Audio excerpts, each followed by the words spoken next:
एक खूबसूरत बाग, सुबह का वक्त, नन्हा परंदा पैरो खुश होकर उड़ रहा है। मैं हूँ पैरो, हर सुबह अल्लाह का शुक्र अदा करता हूँ। पैरो फूलों के ऊपर बैठा, खुशी से चहक रहा है। फूलों से खेलना, आसमान में उड़ना, मेरी दुनिया कितनी प्यारी है। पीरो आहिस्ता आहिस्ता थका हुआ नजर आता है, परों में कमजोरी। आज मेरी परवाज़ वैसी नहीं, मैं थक गया हूँ। बच्चों का एक ग्रुप परेशान होकर परंदे को देख रहा है। बच्चे, आमी, पीरो उड़ क्यों नहीं रहा? अम्मी बच्चों को नरमी से समझाती हैं, गोद में बैठाकर।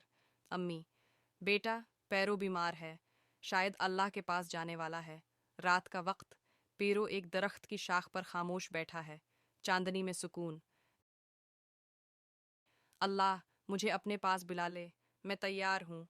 सुबह, परंदा हरकत नहीं कर रहा। बच्चे देखकर अफसरदा। बच्चा उदासी से, पीरो सो गया?